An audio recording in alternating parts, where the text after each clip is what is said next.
دانیہ قرآن academy. یہ قرآن وہ رستہ دکھاتا ہے جو سب سے سیدھا ہے، اور مومنوں کو جو نیک عمل کرتے ہیں بشارت دیتا ہے کہ ان کے لیے اجر عظیم ہے۔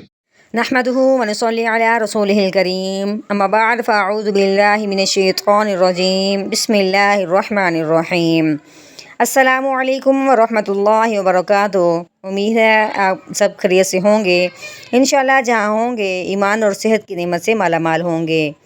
ہاں جی، تو آغاز کرتے ہیں ہم اپنے آج کے سبق کا دعاؤں کے ساتھ۔ تو چلیے شروع کرتے ہیں۔ اللہم صلی علی سیدنا و مولانا محمد وعلی آل سیدنا وعلی آل سیدنا و مولانا محمد وبارک وسلم۔ رب اشرح لی صدری ویسر لی امری واحلل عقدۃ من لسانی یفقہوا قولی۔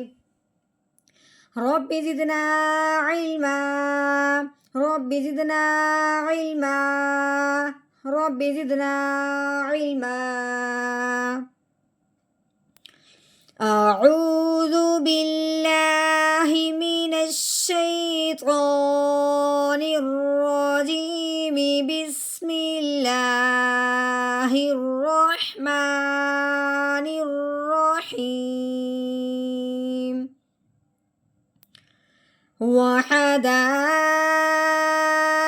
وحدائق غلبا۔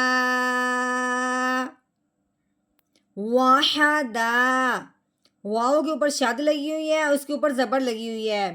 یہ واؤ جو ہے آیت کا پہلا حرف ہے، پہلے حرف پہ اگر شد آ جائے تو وہ نہیں پڑھی جاتی۔ اس کے اوپر جو زبر لگی ہوئی ہے ہم وہی پڑھیں گے۔ کیسے پڑھیں گے؟ واؤ زبر وا، ہا کے اوپر بھی زبر ہے، ہا زبر ہا، وحا۔ اب دال کے اوپر زبر ہے، آگے کیا ہے؟ الف۔ الف سے پہلے حرف پہ زبر آ جائے تو اسے ایک الف کے برابر لمبا کیا جاتا ہے، لیکن اب مد آنے کی وجہ سے اب ہم نے اس کو 3 الف کے برابر لمبا کرنا ہے۔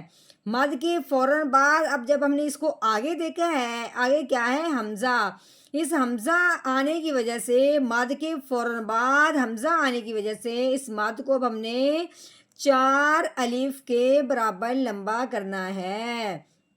مد کے فوراً بعد اسی کلمہ میں اگر حمزہ آ جائے تو اس مد کو مد متصل کہتے ہیں، کہ جو مد ہے اس حمزہ کے ساتھ ملا ہوا ہے، ساتھ لگا ہوا، ساتھ جڑا ہوا ہے، درمیان میں فاصلہ نہیں ہے۔ اب ہم نے اس کو 4 الف کے برابر لمبا کرنا ہے۔ اب ہم یہ جانیں گے کہ 4 الف کی مقدار کتنی ہوتی ہے۔ تو سب سے پہلے یہ سمجھے کہ جو 4 الف ہے، ایک الف ہے وہ 1 سیکنڈ ہے، 2 الف ہیں تو وہ 2 سیکنڈ ہے، اگر 3 الف ہیں تو وہ 3 سیکنڈ کے برابر۔ اب ہم نے 4 الف کے برابر لمبا کرنا ہے، تو گویا کہ ہم نے 4 سیکنڈ اس کو لمبا رکھنا ہے۔ کیسے؟ دال الف مد زبر دا، وحدا حمزہ زیر ای، وحدا ای۔ قوف کے اوپر زبر لگی ہوئی ہے، قوف زبر قا، وحدا ایقا۔ غین کے اوپر پیش، آگے لام کے اوپر جزم آنے کی وجہ سے لام ساکن ہو گیا۔ اب ہم نے غین کو لام ساکن کے ساتھ ملاتے ہوئے پڑھنا ہے۔ غین لام پیش غل، با کے اوپر تنوین ہے یعنی کہ 2 زبر ہیں، اس کو کیسے پڑھیں گے؟ با 2 زبر بن، غل بن۔ آگے کیا ہے وقف. اب وقف کی صورت میں آخر والا جو حرف ہے اس میں ہم نے لے کے آنی تبدیلی.